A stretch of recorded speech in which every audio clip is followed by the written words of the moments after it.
হলো নেইমার, আর এই random subscriber যদি একে ফুটবলে হারাতে পারে তাহলে আমি ওকে দেব $5 লাখ।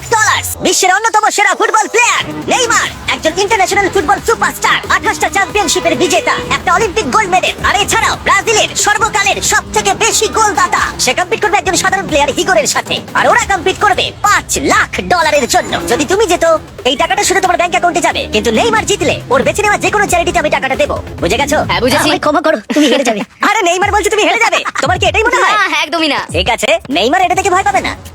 ওয়াও ওয়াও, ঠিক আছে। প্রতিবারের মতোই এই গেমের নিয়ম খুবই সহজ। আমরা শুরু করবো একটা পেনাল্টি শুট আউট দিয়ে। দুজন স্কোর করলে আমরা 15 পা করে পিছিয়ে যাব। ততক্ষণ আমরা এটা করে যাব যতক্ষণ না একজন স্কোর করে আর একজন মিস করে দেয়। কে প্রথমে শুরু করবে? চলো, রক পেপার সিজার শুট।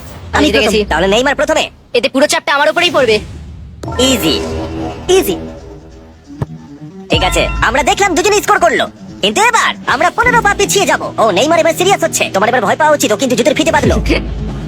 প্রথম 4টে শট নেইমারের মতো বিখ্যাত ফুটবলার কখনোই মিস করতে পারে না। এতক্ষণ পর্যন্ত দুজনেই খুব সহজেই মারছে। 5 নম্বর শট থেকে নেইমারের সাথে সাধারণ প্লেয়ারের পার্থক্য বোঝা যাচ্ছিল। অফিশিয়ালি দুজনের পক্ষেই চ্যালেঞ্জটা এবার কঠিন হচ্ছে। যতক্ষণ না মিস হচ্ছে ততক্ষণ আমরা পিছবো। এবার তুমি আগে মারো। আমি আগে মারবো? চাই তুমি প্রথমে শট মারো। ঠিক আছে, মারছি।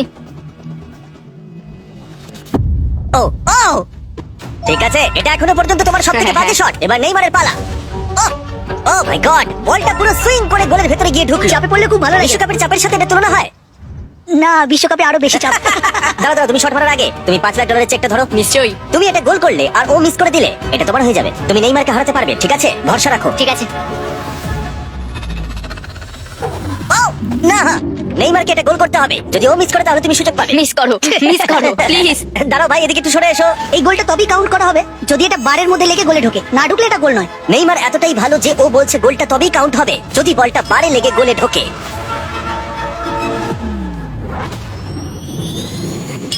ও ভাই, আর মিস করো না। আরে মিস করো না ভাই, চলো। ঠিক আছে, ওর ভাগ্য ভালো যে নেইমারকে সুযোগ দিচ্ছে। ও নেইমার, ও অপেক্ষা করলো না। ও ও, চ্যালেঞ্জে কে কাউকে সুযোগ দিচ্ছে এটা আমি জীবনে প্রথম দেখলাম। ঠিক আছে, এইবার আমি চাই নেইমার প্রথমে মারুক। সাধারণত নেইমারের বিপক্ষে একজন বিশ্বমানের গোলকিপার গোলের নিচে থাকে, কিন্তু এটা এখন খালি। ও মাই গড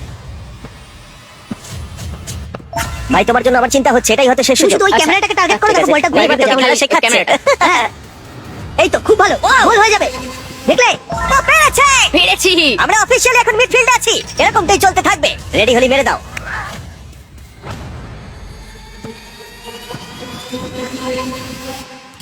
ও মাই গড, ওইটা গোল নয় নাকি গোল? দাঁড়াও একবার কি দেখি। চলো, দাঁড়াও, এই দেখো, এটা অন দা লাইন আছে। বেশিরভাগটা কিন্তু লাইনের ভেতরে। এটা গোল। না, এটা পুরোটা ঢুকতে হবে। ও তাই নাকি? নেইমার এদিকে এসে দেখে যাও। না না, গোল নয়, গোল নয়। বলটা অন দা লাইন। না, গোল এটা গোল হয়নি। বল যদি লাইনে টাচ করে থাকে তাহলে টেকনিক্যালি গোল নয়। আর যেমনটা দেখতে পাচ্ছ এটা অন দা লাইন, তার মানে তুমি স্কোর করে দিলে জিতে গোল যাবে। মারলে জিতে যাবে। মিডফিল্ড থেকে এখন তোমাকে $5 লাখ শট মারতে হবে। হ্যাঁ, ঠিক আছে, মনে রাখো কিন্তু $5 লাখ বাজিতে রয়েছে। ওর জীবনের সবথেকে বড় শট। গোট নেইমার দেখছে হিগোর পারে কিনা।